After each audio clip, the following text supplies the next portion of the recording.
चलो भैया अब चलते हैं आगे। अब अगला टॉपिक जो है ये है स्लैब का। स्लैब बेसिकली कुछ नहीं, दो पैरेलल सरफेस।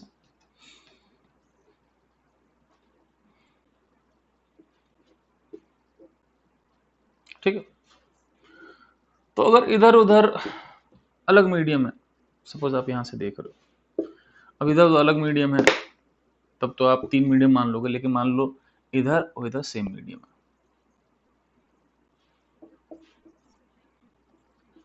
ठीक है, मान लो इधर भी वही मीडियम उधर भी मीडियम है, और मान लो ये कोई ऑब्जेक्ट है। ठीक है, जैसे मान लो ये एयर है, ग्लास है, एयर है, तो raise eye towards the normal और फिर raise eye away from normal. मान लो कि सपोज कहीं भी इमेज बन गई, मान लो यहाँ इमेज बन गई। तो बेसिकली क्या था कि ऑब्जेक्ट ये थी, रे से मुड़ी इधर गई, तो बेसिकली ये शिफ्ट हो गया, इसको बोलते हैं शिफ्ट। तो बात है कि इमेज कितनी शिफ्ट होगी, ऑब्जेक्ट से इमेज कितनी शिफ्टेड। तो हम एक काम करते हैं कि ये distance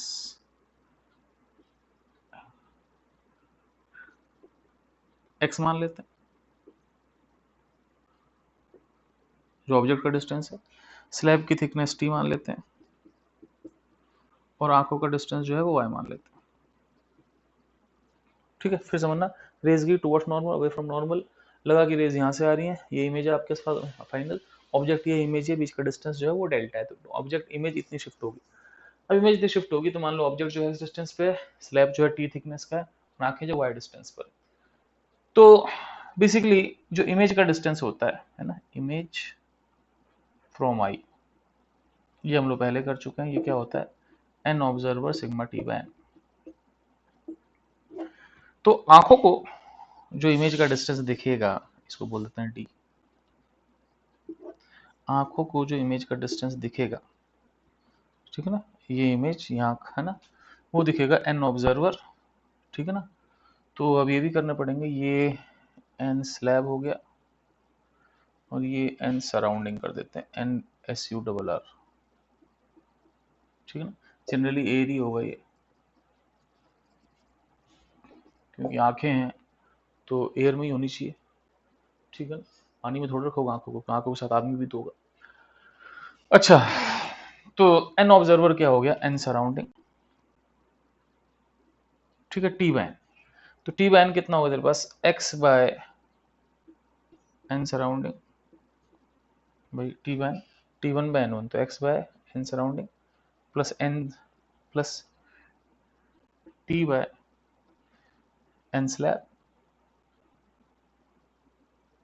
plus Y by N surrounding. ठीक है, देखो फिर समझना, T one by N one, X by N surrounding, T two by N two, T by N slab plus T three by N three, Y by N surrounding. अब ये आपके पास हो गया डी बराबर एन सराउंडिंग कट के X plus ये N surrounding करते वाई प्लस, अब बच गया ये हो गया T N surrounding by N slab. ठीक है, तो जो इमेज का डिस्टेंस दिखा, इमेज का डिस्टेंस आंखों को दिखा, वो ये हो गया। अब एक्चुअली डिस्टेंस था कितना, एक्चुअली आंखों से ऑब्जेक्ट का डिस्टेंस था x plus T plus Y, X plus T plus Y, और इमेज का डिस्टेंस इतना हो गया। ठीक है, कोई दिक्कत नहीं। ठीक है, अब मैं, आप इतना लिख लो फटाफट, लिखते रहा करो एंड टू एंड, मैं मिटा रहा हूँ। लिखोगे तो क्या है ना, फटाफट चीजें दिमाग में घुलती जाएंगी, बहुत ज्यादा लिखने के बाद इकट्ठे लिखो समझ नहीं आएगा, हैंड टू हैंड लिखना अच्छा होता है। मैं मिटा रहा हूँ, अब समझना मेरी बात कि शिफ्ट कितना हुआ। ऑब्जेक्ट जो थी वो थी x plus T plus Y distance, और इमेज कितने पर दिखी आंखों से, डी डिस्टेंस पर। ठीक है ना, ऑब्जेक्ट थी x plus T plus Y distance पे, इमेज कितने पे थी कि डी डिस्टेंस पे। तो इस डिस्टेंस में से d घटा लो, शिफ्ट आ गया। तो ये डिस्टेंस मुझे पता ही x plus T plus Y, इसमें से d घटा दो, इतना आ गया।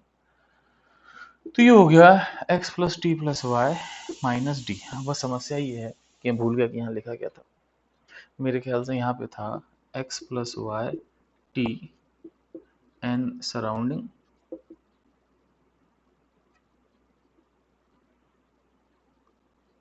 बाय स्लैब, यही होगा मेरे ख्याल से। नहीं हो तो नीचे कमेंट लिख देना।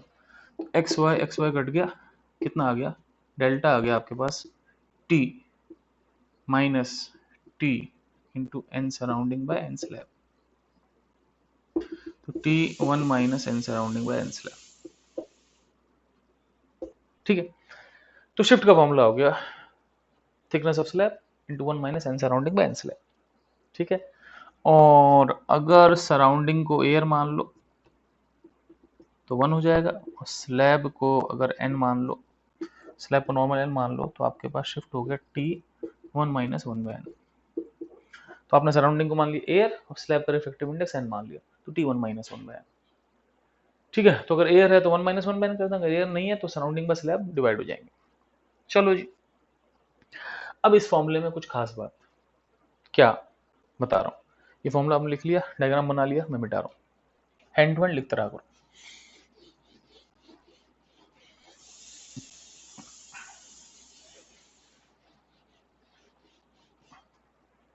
अब सुनो मेरी बात। अब ये जो फॉर्मूला है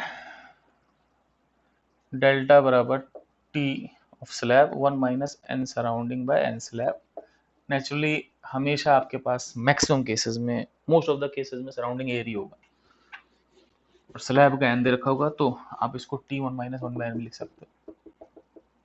अगर एयर है स्लैब का एन है, ठीक है। अब इसमें ध्यान रखना है, ये तभी एप्लीकेबल है when medium on both sides is same. ये एप्लीकेबल तभी है जब आपके लेफ्ट और राइट दोनों साइड एन सराउंडिंग सेम हो। एयर भी हो सकता है तो वन लगा देना, ठीक है। अच्छा, दूसरी बात क्या है कि जो शिफ्ट है is independent of distance of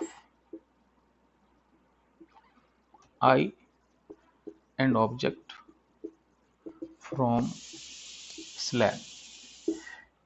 ये शिफ्ट इस पे बिल्कुल डिपेंड नहीं करता कि आंखें और ऑब्जेक्ट कितना दूर है स्लैब से। जैसे कि मान लो देखना कि ये ऑब्जेक्ट का डिस्टेंस था, ये आई का था, ठीक है, और ये थिकनेस थी। तो आप ये देखना कि ना तो ये आंखों के डिस्टेंस पर डिपेंड कर रहा है और ना ही ये ऑब्जेक्ट के डिस्टेंस पर डिपेंड कर रहा है, ठीक है ना। ना ही आंखों के डिस्टेंस पर डिपेंड करता है, ना ऑब्जेक्ट डिस्टेंस पर डिपेंड करता है, ठीक है। तो शिफ्ट जो है ना एक्स पे डिपेंड कर रहा है, ना वाई पे डिपेंड कर रहा है, ठीक है। क्योंकि एक्स वाई एक्चुअली आपको याद होगा तो जब हम डिराइव किया था कट गए थे, क्योंकि जो ऑब्जेक्ट का डिस्टेंस था वो था y plus x plus T, और जो इमेज का डिस्टेंस आया था वो भी x plus Y plus T N surrounding में एन स्लैब आया था, तो एक्स वाई कट गया था। तो ये इस पर डिपेंड नहीं करता, आप कितना भी दूर रख चले जाओ, आंखों कितना दूर रख दो, शिफ्ट जो है वो केवल स्लैब के थिकनेस और बाकी रिफ्रैक्टिव इंडेक्स पर डिपेंड करता है, ठीक है ना। अच्छा, तीसरी बात कि आपके पास, मैं मिटा रहा हूँ, ये लिख लो, आप लिख लिया, लिखते रहो, एंड टू एंड सबसे बेस्ट है, लिखते रहो, समझ भी आती जाएगा। अच्छा, अब चलते हैं आगे, अगली चीज कि शिफ्ट पॉजिटिव भी हो सकता है और negative is towards incident raise और ऑपोजिट। अगर शिफ्ट पॉजिटिव है तो काम की रेज की तरफ है, मतलब इंसिडेंट रेज की तरफ है, और शिफ्ट अगर नेगेटिव है तो काम की रेज से ऑपोजिट है। कहने का मतलब ये, मेरी बात समझना, जैसे कि मान लो, जैसे मैं आपको समझा रहा हूँ, शिफ्ट था t1 minus N surrounding by N slab. अब देखना, बहुत सिंपल सी बात है, अगर स्लैब सराउंडिंग से बड़ा है ठीक है, तो डेल्टा पॉजिटिव होगा। तो मेरा कहने का मतलब क्या हुआ कि स्लैब का रिफ्रैक्टिव इंडेक्स बड़ा है तो रे क्या होगी, रे टुवर्ड्स नॉर्मल बेंड करेगी और फिर अवे फ्रॉम नॉर्मल बेंड करेगी, क्योंकि डेंस फिर रेयर। तो आपको ऑब्जेक्ट यहाँ इमेज ऐसा आपको डेल्टा जो है पॉजिटिव मिलेगा।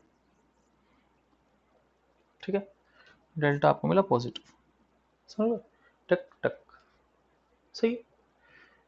लेकिन अगर सराउंडिंग स्लैब से ज्यादा है तो ये चीज 1 से बड़ी हो जाएगी, तो 1 माइनस 1 से बड़ी चीज नेगेटिव आ जाएगी, तो स्लैब नेगेटिव मिलेगा। वो कैसे, वो भी मैं समझा देता हूँ, आप इसको फटाफट छापो। छाप लिया? अब समझना मेरी बात। तो डेल्टा था T1 minus N surrounding by N slab. अगर मान लो सराउंडिंग स्लैब से ज्यादा है तो T जो होगा वो नेगेटिव होगा। ठीक है, सॉरी, डेल्टा नेगेटिव होगा, क्योंकि भाई ये मान लो 1 से बड़ा होगा, 1.5 2 कुछ भी हो गया तो 1 माइनस इतना बड़ा हो जाएगा। अब इसका मतलब क्या हुआ कि सराउंडिंग स्लैब से बड़ा है, तो इसका मतलब क्या हुआ बच्चों, इसका मतलब ये हुआ कि ये डेंस है, ये रेयर है। तो जब रे इसमें जाएगी तो रे अवे फ्रॉम नॉर्मल जाएगी। ठीक है, अब रे जब सराउंडिंग में जाएगी है ना, तो फिर टुवर्ड्स नॉर्मल आएगी। अब इस केस में क्या लगा बच्चों कि ऑब्जेक्ट ये इमेज है, इस केस में आपके पास डेल्टा नेगेटिव आ गया। मेरी बात समझ रहे हो आप? तो डेल्टा जो है वो पॉजिटिव नेगेटिव दोनों हो सकता है। ठीक है ना, इस केस में आपका डेल्टा नेगेटिव हो गया। ठीक है, एक सेकंड, मुझे कुछ बात याद आ गई। ठीक, फिर बच्चों, तो अगर सराउंडिंग स्लैब से बड़ा है तो डेल्टा नेगेटिव शिफ्ट नेगेटिव हो जाएगा, और सराउंडिंग अगर छोटा है तो शिफ्ट पॉजिटिव होगा। ठीक है, I hope you understood this. ठीक है, और एक छोटी सी चीज और, दो छोटी चीज और, आप इसको लिख लो। अगला पॉइंट पता नहीं कौन सा, तीसरा चौथा, लेकिन ध्यान रखना, formula is valid only for paraxial rays. ये केवल पेरेक्सियल रेज के लिए है, क्योंकि एक्चुअली आपको बताऊं, ये फॉर्मूला आया कहाँ से, ये फॉर्मूला आया N2 by V equal to N1 by U से, जो पेरेक्सियल रेज के लिए था। क्योंकि N2 by we N1 by U से हम लोगों ने तीन मीडियम का निकाला था, नहीं, N observer T by N, T by N, T by N, T one by one, T two by N two, उससे फॉर्मूला डिराइव किया। तो बेसिकली इस फॉर्मूले का जो इजाद हुआ वो N2 by V is equal to N1 by U से लिया, जो पेरेक्सियल रेज के लिए था, तो ये पेरेक्सियल रेज के लिए वैलिड। ठीक है, और एक बहुत इंपॉर्टेंट चीज, ये पीछे थिंग है,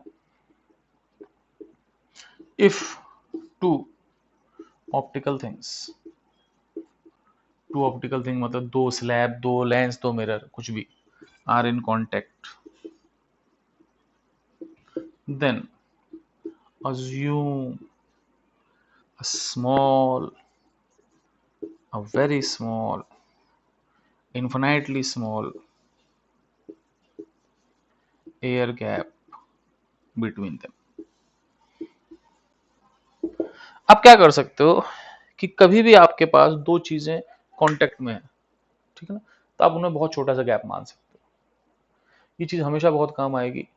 कैसे काम आएगी ये वक्त आने बताऊंगा मैं, फिलहाल आप इसको लिखो।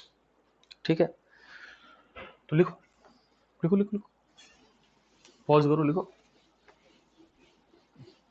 ठीक है, एक मिनट देख लो वीडियो कितनी लंबी होगी, फिर मैं दोबारा आता हूँ। वीडियो 14 मिनट की होगी है, थोड़ी लंबी वीडियो जाती है, 25 30 मिनट की, तो काम चला लेना। ठीक है, या फिर चलो एक छोटा सा क्वेश्चन करते हैं। तो मान लो कि सपोज एक बहुत छोटा सा क्वेश्चन है कि आपके पास, कुछ भी मान लेते हैं, सिंपल सा क्वेश्चन। मान लो कि एक ऑब्जेक्ट ये यहाँ से हम देख रहे हैं, ठीक है ना, और इसका n बराबर 3/2 है, थिकनेस भी 3 सेंटीमीटर है।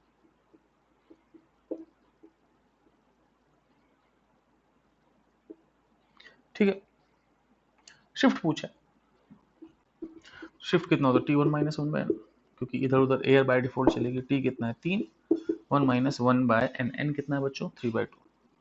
तो ये हो गया 3, 1 माइनस 2/3, तो ये हो गया 3 इंटू 1/3, कितना आ गया 1 सेंटीमीटर। तो इसका मतलब क्या हुआ कि अगर ये ऑब्जेक्ट है, ये इमेज है, तो इसमें 1 सेंटीमीटर का शिफ्ट आ गया।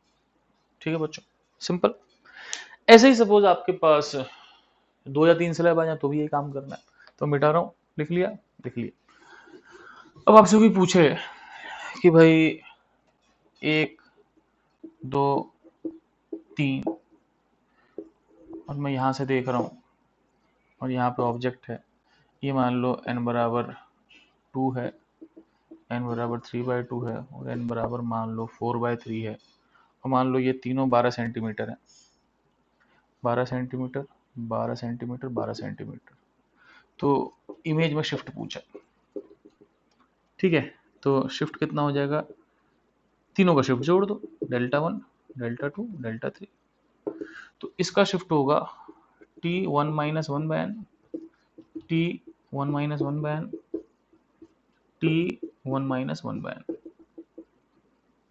ठीक है, तो टोटल शिफ्ट हो गया, पहले का shift T 12, 1 minus 1 by n कितना है 2, दूसरे का फिर T 12, 1 माइनस 1 बाय n कितना है 3/2, T 12, 1 माइनस 1 बाय n कितना है 4/3। अब टोटल तीनों का शिफ्ट जोड़ देना, तो ये आ गया 12 में से आधा गया, 1 में से आधा गया आधा, 12/, तो डेल्टा हो गया आपके पास 6 प्लस ये हो गया 1 माइनस 2/3, 1/3, 12 इंटू 1/3 कितना हो गया 4, प्लस ये हो गया 1 माइनस 3/4, 1/4, 12 इंटू 1/4 कितना हो गया 3। तो टोटल शिफ्ट आ गया 6, 4, 10, 10, 3, 13 सेंटीमीटर। ऑब्जेक्ट से इमेज का शिफ्ट 13 सेंटीमीटर आ जाएगा। ठीक है, तो ये हमने कुछ क्वेश्चन किए, अभी स्लैब में कुछ और पार्ट बाकी है, तो एक आखिरी लेक्चर और लगना चाहिए। ठीक है, ज़्यादा तो नहीं लगना चाहिए मेरे ख्याल से, क्योंकि इतना कुछ है नहीं पढ़ाने को, लग भी सकता, मुझे नहीं पता है, डोंट, मैं तो आराम से पढ़ाता हूँ, जितना टाइम लगे लगे। ओके बच्चों, bye, take care, write it और चिल मारो।